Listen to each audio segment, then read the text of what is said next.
Bienvenidos y bienvenidas a esta sesión de Aprende en Casa 2, la estrategia que la Secretaría de Educación Pública ha diseñado para que continúen con su aprendizaje en este periodo de contingencia. Mi nombre es Moisés Tapia González y soy profesor de la asignatura de Historia. Recuerden lavarse continuamente las manos, mantener la sana distancia, no tocarse la cara y hacer estornudo de etiqueta. No olviden que deben de cuidarse para cuidar a sus seres queridos. El día de hoy conocerán los procesos que permitieron a los cazadores-recolectores combinar la caza con la domesticación de plantas, lo cual fue uno de los factores que permitió a la humanidad dejar de ser nómada para volverse sedentaria. Sugiero que tengan a la mano su cuaderno para realizar anotaciones cuando sea necesario. Registren los conceptos importantes. El propósito de esta sesión es conocer el proceso de domesticación de semillas y plantas como chile, frijol, calabaza y el maíz. Las poblaciones humanas comenzaron a poner en práctica la domesticación de semillas y plantas, que con el tiempo se convirtió en la agricultura. La domesticación de plantas ocurrió en varias partes del mundo, en distintos momentos y a lo largo de miles de años. Pero este proceso, en las cunas civilizatorias, tuvo en común que las poblaciones agrícolas se establecieron junto a los recursos acuíferos y pluviales, como lagos y ríos. Como ustedes saben, cualquier planta requiere de varios elementos para que se desarrolle, como un clima favorable, sol, tierra fértil y, por supuesto, agua.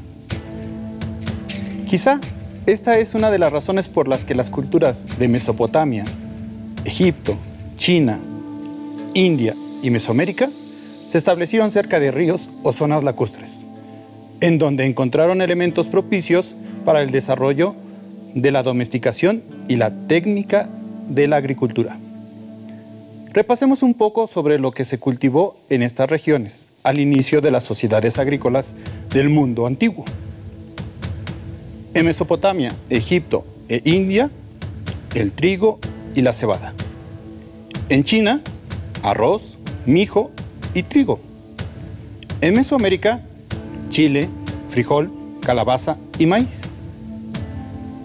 Ahora veamos algunas plantas que fueron originalmente cultivadas y luego domesticadas. El chile, de acuerdo a Emile McClung de Tapia y Judith Zurita Noriega, las formas cultivadas del chile mesoamericano, Capsicum annum, se derivan de variedades silvestres distribuidas en el centro de México. Los restos arqueobotánicos corresponden a la fase El Riego, 7000 al 5000 a.C. en Tehuacán, y a la fase Infiernillo, 7000 al 5000 a.C. en el sureste de Tamaulipas. El frijol, Phaceolus spp. El análisis que se ha hecho a diversas especies de este tipo de frijol y que aún consumimos revela que sus antecedentes y origen se encuentran en el área de lo que hoy conocemos como el estado de Jalisco. La calabaza, Curcubita spp., de acuerdo con las investigadoras McClung de Tapia y Zurita Noriega, se han reportado semillas de curcubita silvestre en varios sitios en cuevas de Tamaulipas y Oaxaca, fechadas entre el 8000 y 7000 años antes de Cristo. También se recuperaron semillas parecidas a la curcubita pepo en Tamaulipas y Tehuacán, aproximadamente 5200 años antes de Cristo. El maíz, sea maíz, es sin duda uno de los elementos centrales de nuestra cultura.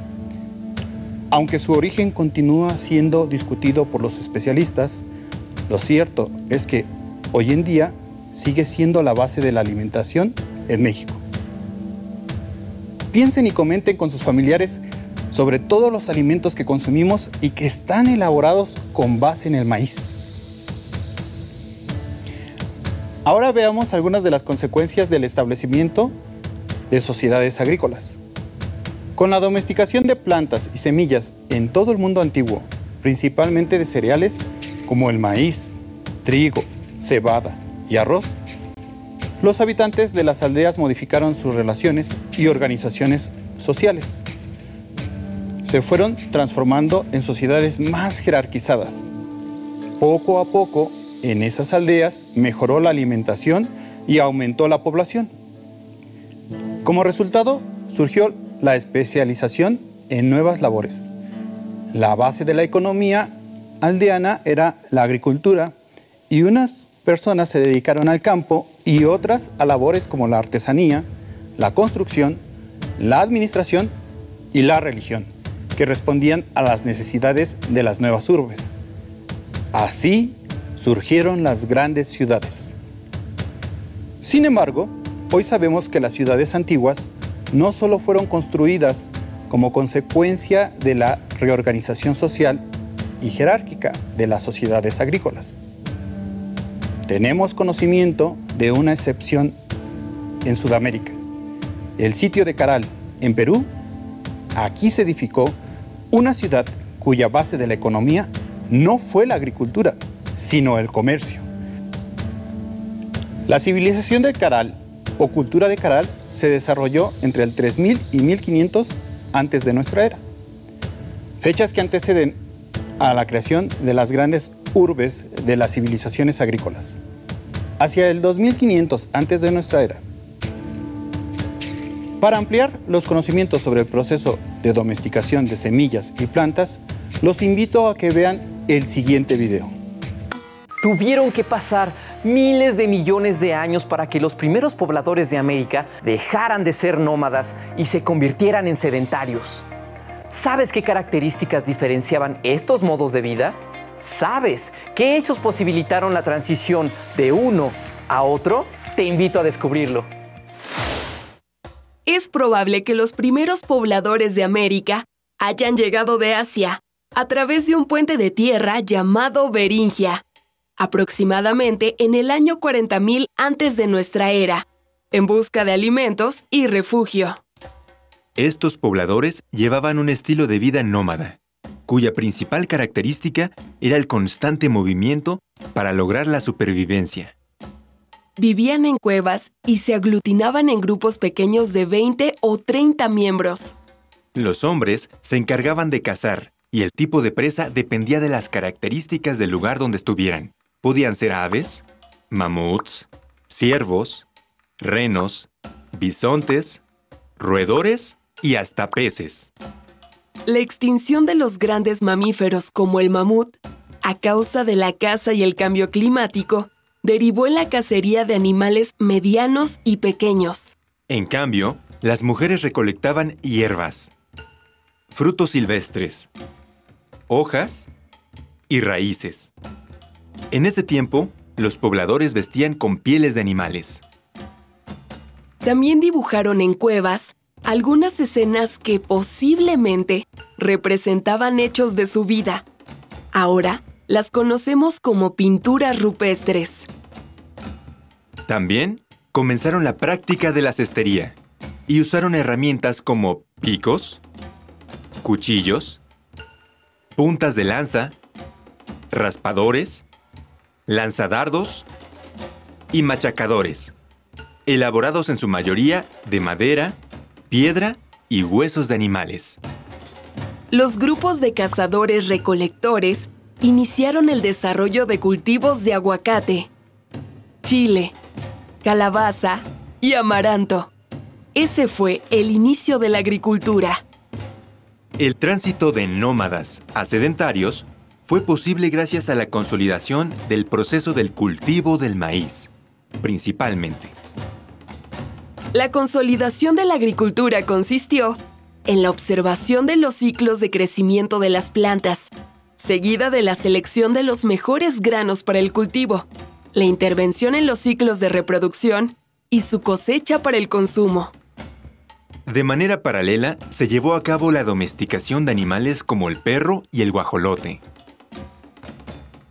Estos logros fueron los que permitieron el cambio de vida nómada al sedentario. No fue un cambio rápido, sino un proceso gradual. A la par, se consolidaron algunos grupos en aldeas y otros continuaron su desplazamiento en busca de alimentos. La característica de los pueblos sedentarios es que se establecieron en aldeas agrícolas, ubicadas en zonas geográficas favorables, tanto en recursos naturales como para la protección de sus comunidades. Basaron su supervivencia en el cultivo del frijol, la calabaza, el chile, el maíz y el amaranto, así como en la crianza de animales complementada con la pesca, la recolección y la caza. Construyeron sus casas con materiales como madera, piedras y barro, para comunidades de hasta 200 personas. Además de pieles, comenzaron a utilizar el algodón en su vestimenta. Las actividades de su vida diaria los obligaron a desarrollar nuevas técnicas como la cerámica y la cestería. También perfeccionaron herramientas de piedra como cuchillos, martillos y molinos. Las mujeres se dedicaron a la molienda de granos, a la elaboración de vasijas y desarrollaron la cestería y el trabajo en telares. Los hombres cultivaban la tierra, criaban los animales, pescaban, cazaban y fabricaban las herramientas para el trabajo. Se considera que las sociedades de este periodo eran igualitarias. La diferencia principal entre los grupos nómadas y los sedentarios es que los primeros se desplazaban para buscar alimento y los segundos permanecieron en un lugar y sobrevivieron gracias a la agricultura y a la domesticación de animales. Te invito a reflexionar sobre la importancia de la vida en comunidad para la subsistencia de los pueblos nómadas y sedentarios. ¿Qué te pareció el video? Interesante, ¿verdad? Desde mediados del siglo XIX se han realizado muchos intentos para explicar el paso de una economía basada en la caza-recolección a una basada en la producción de alimentos. Los diversos modelos para explicar este cambio privilegiaron el papel predominante de alguno de los siguientes elementos: los factores culturales, las características del medio ambiente, los cambios genéticos que ocurren en las plantas.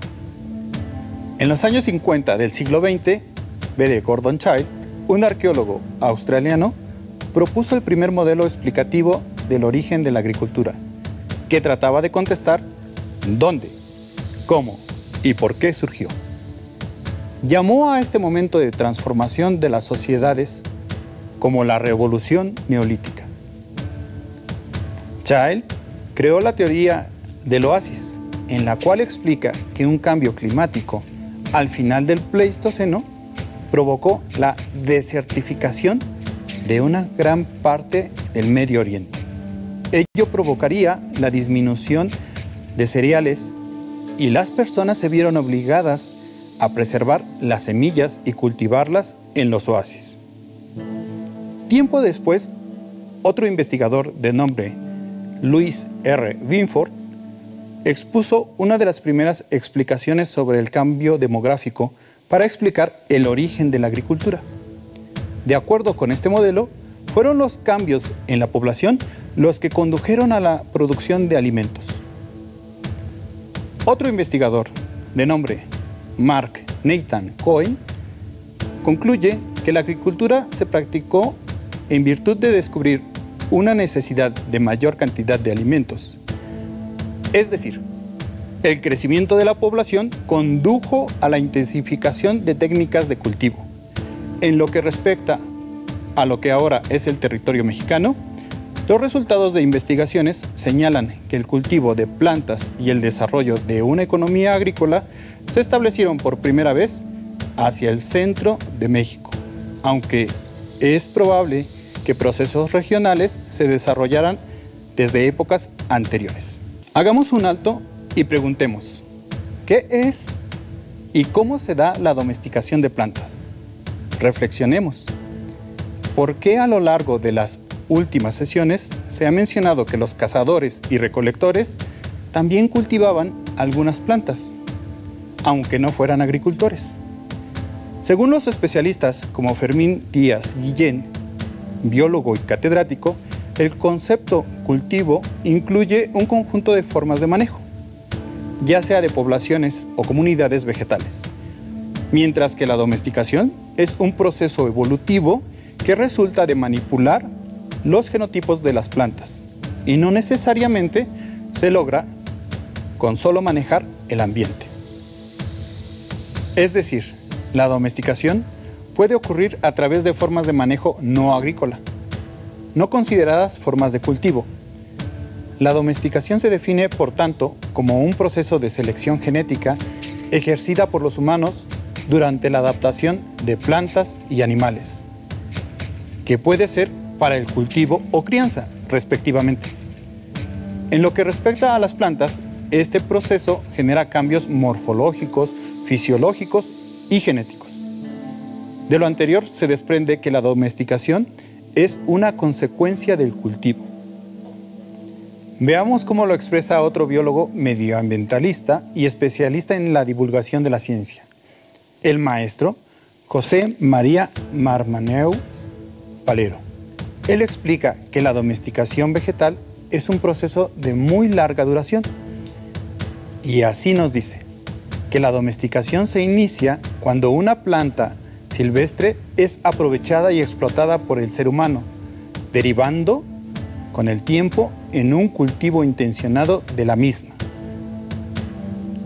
Este cultivo o similar en una zona controlada y supervisada introduce la variable de poder seleccionar por nuestros propios intereses características valiosas que surgen de manera natural en las poblaciones vegetales, adaptando de esta manera la diversidad biológica a las necesidades de la sociedad humana. Ahora pongamos atención a lo que afirma el maestro a continuación, porque sus palabras nos ayudarán a comprender un poco mejor por qué los cazadores-recolectores podían dedicarse, además de la recolección y la caza, al cultivo sin llegar a ser agricultores e incluso sin dejar de ser nómadas.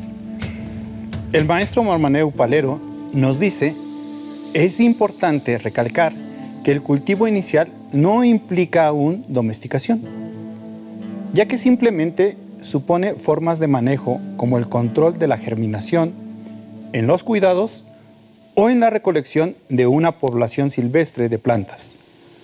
Solo se puede hablar de domesticación cuando tras varias generaciones, tras un proceso de selección manual, los genes que expresan las características de interés se han fijado en la población silvestre como una consecuencia de nuestra intervención. La domesticación estaba en camino. Para reafirmar lo que acabamos de conocer, los invito a ver el siguiente video. La domesticación de los cultivos. La gran riqueza biológica del planeta es el resultado de la evolución ocurrida a lo largo de millones de años en diversos ambientes en donde se han desarrollado las especies de plantas y animales. El ser humano ha contribuido también al proceso evolutivo a través de la selección que ha hecho de plantas y animales para su uso. La estrecha relación entre la diversidad biológica y la diversidad cultural se manifiesta en el proceso de domesticación. Los alimentos que hoy tenemos sobre nuestra mesa provienen en gran medida de este proceso ocurrido durante miles de años, mediante la selección de características de su interés, como el tamaño, el sabor, el color o la textura de las frutas. Actualmente recolectamos semillas de plantas cuyos frutos agradan al paladar, para luego sembrarlas en un lugar cercano. Muy probablemente esto hacían nuestros antepasados nómadas hace miles de años y pudo ser el inicio de la agricultura, evento que fue de la mano con el asentamiento de las comunidades humanas, dando paso así al sedentarismo. La domesticación de los cultivos actuales se dio a partir de plantas silvestres. Nuestros ancestros seleccionaron las semillas de las plantas que mejor cubrían sus necesidades, por ejemplo, aquellas que daban frutos más grandes. Así, a lo largo de cientos de años, la forma domesticada comenzó a separarse de la forma silvestre. Como consecuencia de este proceso, en la actualidad existe la especie domesticada, su pariente silvestre ancestral y otros parientes cercanos. Tanto la especie ancestral como sus especies cercanas se conocen como parientes silvestres de un cultivo.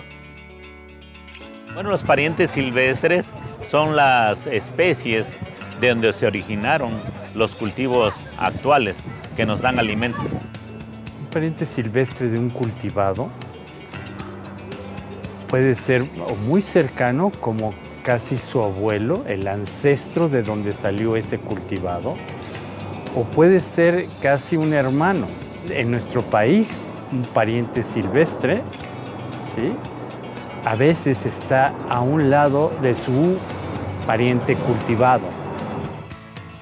La cruza entre especies cultivadas con sus parientes silvestres puede producir que sus descendientes tomen ciertas características del pariente silvestre que deseemos, por ejemplo, la resistencia a algunas plagas.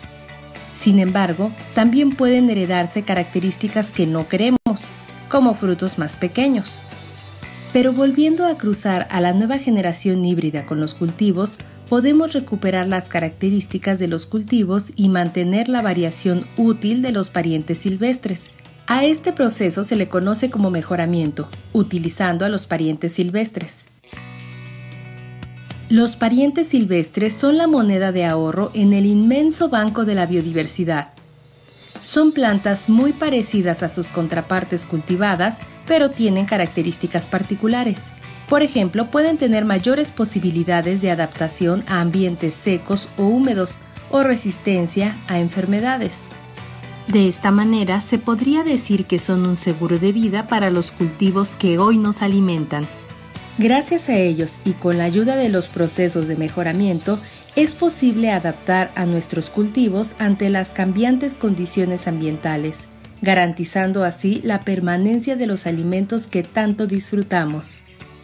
Entonces, los animales silvestres de donde vienen los domesticados, esos no solamente fueron sujetos o algunos de ellos sujetos a la evolución bajo domesticación, tienen millones de años detrás de selección natural, de cambios que se han ido dando y que están contenidos en el pool genético de estas especies silvestres. Por eso conocerlas tiene un valor inestimable que ya ha sido probado, no es nada más una teoría que dice uno, bueno, en algún momento estas cosas van a ser útiles. Ya lo han sido, por ejemplo, con la solución del problema del tizón tardío de la papa, que generó millones de muertes, 2 millones de muertos o más, otros tantos millones de emigrados porque no había qué comer en el norte de Europa, en Irlanda, o con la filoxera en la uva, o con docenas de otros ejemplos claros en los cuales las plantas silvestres fueron la fuente de variabilidad genética o de resistencia genética que ayudó a resolver un problema de producción alimentaria.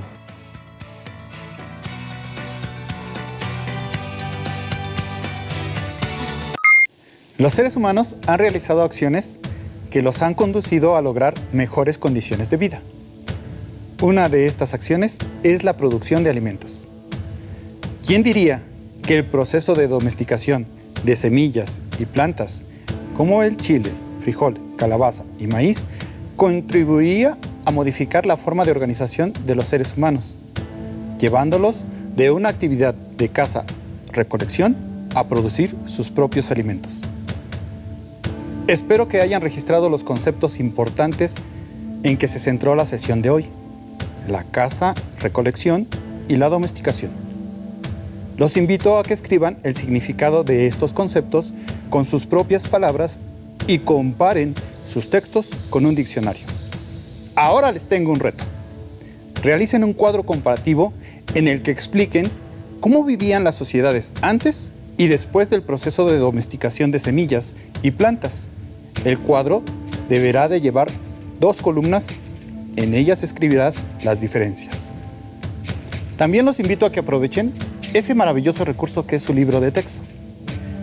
y busquen en él los temas que hoy se abordaron y extraigan las ideas principales de cada tema. ¿Listo? Terminamos. Pero aún nos queda mucho por explorar y descubrir.